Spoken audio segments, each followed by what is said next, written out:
참된 명절은 오직 예수 안에 라는 말씀으로 함께 은혜를 나누고자 합니다. 인생이 참 즐거울 때가 있습니다. 오늘 예수님께서 명절 끝날 곧 그 큰 날에라고 말씀하고 있죠. 이 날이 뭐냐면 수전절이죠. 수전절이라는 것은 성전을 물로 깨끗하게 씻는 날이잖아요. 마카비가 예루살렘을 회복한 후에 그 성전을 깨끗하게 한 날을 기념하기 위해서 그 수전절이라는 절기가 생기고, 그 수전절날 예수님께서 이렇게 공개석상에서 이 말씀을 하시는 것이죠.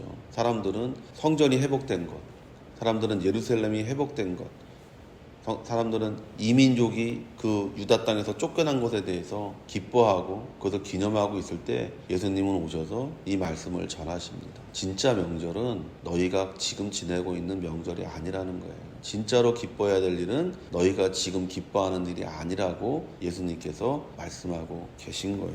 전도서 2장 10절에 보고 싶은 것을 다 보았고 누리고 싶은 즐거움을 다 누렸다. 스스로 수고해서 얻은 것을 나는 마음껏 즐겼다. 나는 이렇게 즐기는 것을 수고한 보람으로 알았다.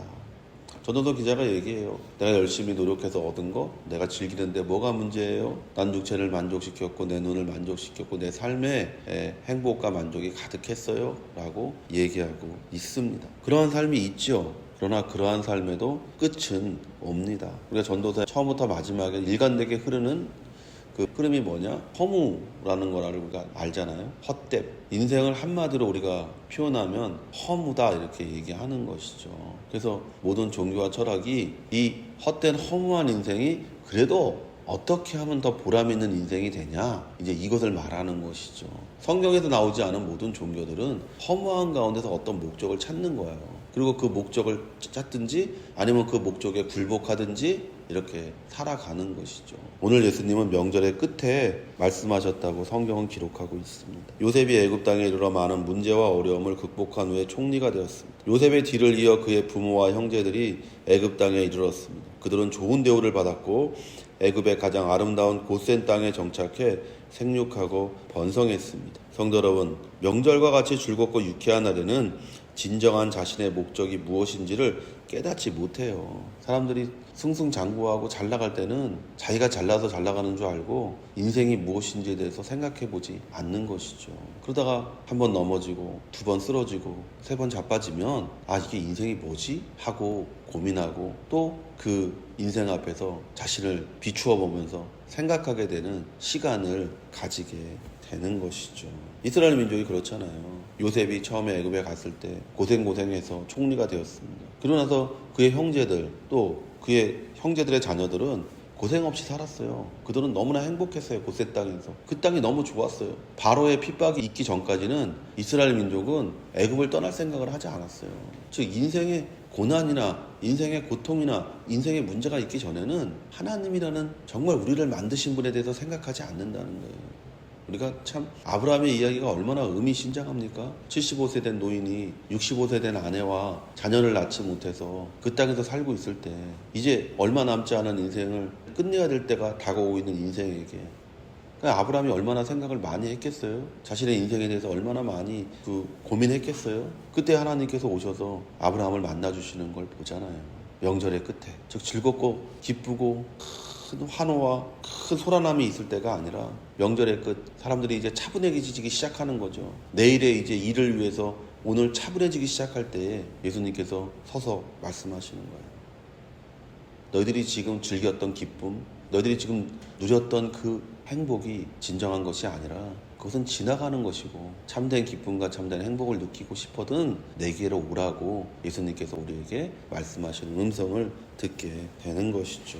이스라엘 민족이 얼마나 애굽 땅을 마음에 들어했는지 출애굽한 이후에도 끊임없이 그곳으로 돌아가기를 소원했습니다. 그래서 과거 얘기하는 사람들 다 사기꾼이라고 제가 얘기하잖아요. 아니 애굽 땅이 좋았으면 나왔겠어요? 바로가 다 죽이려고 하니까 자기들도 부르짖으니까 하나님께서 구원해 주신 건데 광야에 나와서 맨날 하는 얘기가 그래도 애굽이 좋았어 이런 소리예요. 예수 믿고 나서 믿기 전이 좋았어. 내 마음대로 먹고 마시고 즐기고 놀았는데 예수 믿으니까 이것도 하지 말라 그러지 저것도 하지 말라 그러지 이것도 하면 안 될 것 같고 저것도 하면 안 될 것 같아. 이런 소리 하는 거예요. 정말 흑암이요 어둠이요 죽음의 땅에서 생명과 기쁨의 땅으로 예수님께서 옮겨주셨는데 어떻게 그런 말을 하냐고요. 에베소서에 말하잖아요. 흑암의 땅에서 사랑의 아들의 품으로 옮겨주셨다고 바울이 우리에게 얘기했는데 어떻게 과거가 좋았다고 말할 수 있고 어떻게 애굽이 좋았다고 얘기할 수 있고 어떻게 예수 믿기 전이 좋았다고 얘기할 수 있는지 이해할 수가 없는 것이죠.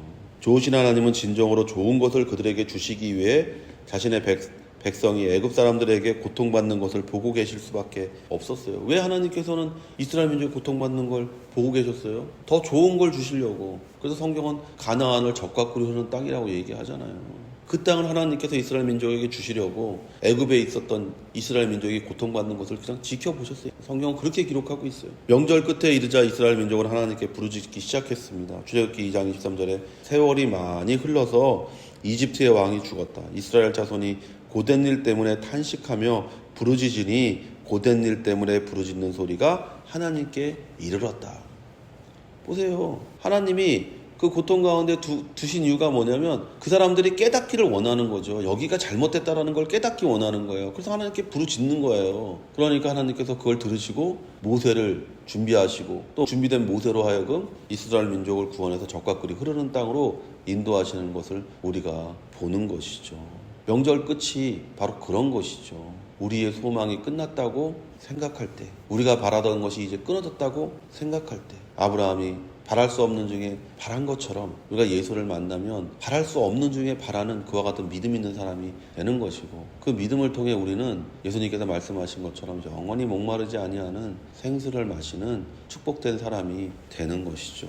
성도 여러분, 우리가 명절에 빠져 인간 본래의 목적을 잃어버릴 때 삶의 문제가 발생하는 거예요. 자신의 문제를 깨닫지 못하는 사람은 그곳이 천국인 줄 알고 그곳이 자신이 영원토록 거하는 장소인 줄 압니다.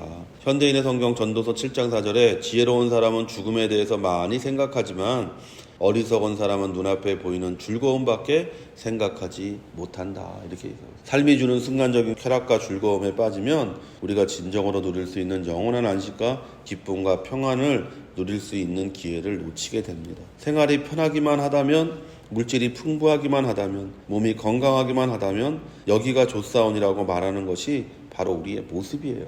그러므로 예수님은 명절 끝날에 말씀하신 것입니다. 그리고 이러한 인생의 문제를 해결할 수 있는 유일한 방법은 자신의 상태를 깨닫고 하나님 앞에 부르짖는 길뿐입니다. 이스라엘 민족이 부르짖는 것처럼 우리가 우리의 상태를 깨닫고 부르짖는 거예요. 우리가 그 부르짖을 때에 그 부르짖음을 통하여 그날이 구원의 날이 되고 그날이 축복의 날이 되는 거예요. 오늘 예수님은 명절의 끝날 곧 큰 날에 서서 큰 소리로 우리를 향해 외치고 있습니다. 오늘날 이 복음, 명절 끝날 곧 큰 날에 대한 복음이 온 세상에 울려 퍼지고 있습니다. 성도 여러분, 예수님은 모든 사람을 위해 죽으셨습니다. 그러나 모든 사람이 구원을 받는 것은 아닙니다. 어떤 사람이 구원을 받습니까? 오늘 성경은 우리에게 그 구원의 조건을 말해주고 있습니다. 목마름을 깨닫는 사람이에요. 참 아이러니하지 않아요? 수전절이에요. 물이 넘치는 날이에요. 물이 넘치는 날인데 그때 예수님께서 말하는 거예요. 누구든지 목마르거든. 물이 넘치는 날 예수님께서 말씀하시는 거예요. 목마르지 육체를 만족시키는 물이 아니라는 것을 우리에게 분명하게 말합니다. 영원히 목마른 사람들이 예수님 앞에 나올 때 예수님의 그 십자가의 보혈의 피로 말미암아 그 목마름을 해결하는 것이고 구원을 받는 축복을 체험하게 되는 거예요. 자신의 목마름을 깨닫는 사람만이 구원에 가까운 사람이 됩니다. 목마름을 안다는 것만으로 구원을 받는 것이 아닙니다. 세상에 종교가 있는 이유가 바로 사람들이 누구나 목마름을 느끼기 때문이에요. 그렇지 않으면 세상에 그렇게 많은 종교가 있어야 될 이유가 없죠. 왜 세상에 그렇게 많은 종교가 있습니까? 단 한 가지 이유예요. 인간은 목마르다는 거예요. 영혼에. 동물은 목마르지 않아요. 동물이 종교 있다는 얘기 들어봤습니까? 근데 왜 사람만 종교가 있습니까? 그리고 그 종교가 왜 수천, 수만, 수십 가지가 됩니까? 단 한 가지 이유죠. 예수님께서 오늘 말씀하신 그 이유죠. 사람은 누구나 목말라요. 육체의 목마름이 아니라 영혼의 목마름이 있어요. 그걸 깨닫는다고 해서 그 사람들이 다 구원받는 것이 아니에요. 그 목마름을 해결하는 유일한 생수가 있고 유일한 우물이 있는 것이죠. 유일한 반석이 있는 것이죠. 어떤 물이든지 사람을 구원하는 것이 아니에요. 오직 단 한 가지의 물, 바로 우리 주 예수 그리스도의 보혈의 피만이 우리의 그 영적인 목마름을 완전히 해결해 주는 것이고 우리의 영적인 목마름을 완전히 부유함으로 바꿔주는 것이라는 것을 여러분 믿으시기를 예수의 이름으로 축원을 드립니다. 사도행전 4장 12절에 다른 이로서는 구원을 얻을 수 없나니 천하 인간의 구원을 얻을 만한 다른 이름을 우리에게 주신 일이 없음이니라 하였더라. 보세요. 베드로가 우리에게 얘기하는 것이 이거예요. 하나님은 구원받을 다른 이름 준 적 없어. 딱 하나의 이름을 줬는데 그 이름이 바로 예수 그리스도라는 것이죠. 누구든지 영적인 목마름을 느끼는 사람이 예수 그리스도를 찾을 때 그 사람이 구원을 받는 것이고, 그 구원을 따라 영생이 임하는 것이고, 그 영생을 따라 천국이 우리를 위해 예비되어지는 것이고, 그리고 이 땅을 살아가는 동안 하나님의 축복이 항상 우리를 따라 다니는 것임을 믿으시기를 축원드립니다. 그래서 시편 23절에 얘기하잖아요. 주의 선하심이 항상 나를 따를 것입니다. 목마름을 해결하는 유일한 방법은 본문 성경이 말하는 대로 예수 앞에 나아오는 것입니다. 예수 앞에 나와 자신의 목마름을 인정하는 거예요. 피조물로서 목적 없는 삶의 중심에 서 있는 자신을 인정하고 창조주이신 하나님께 자신의 중심을 내어드리는 거예요. 예수 믿는 사람 첫 번째가 뭐냐? 내가 하나님이 아니라는 걸 인정하는 거예요. 내 인생의 주인이 내가 아니라는 걸 인정하는 거예요. 우리는 에덴으로 돌아가서 그 에덴에서 아담과 하와가 취했던 태도와 정반대의 태도를 취해야 되는 거예요. 무엇입니까? 하나님의 말씀에 철저하게 순종하는 것이에요. 그것이 아무리 작은 것일지라도 그 말씀에 우리가 순종하고 그 말씀을 우리가 철저하게 지킬 때에 에덴은 우리에게 영원한 것이 되는 것이고, 천국은 우리에게 항상 가지게 되는 그와 같은 인생을 살게 되는 것이죠.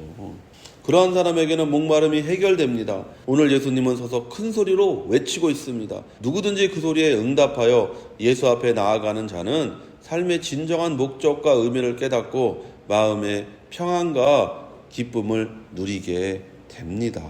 그와 같은 인생 되시기를 예수님의 이름으로 축원을 드립니다.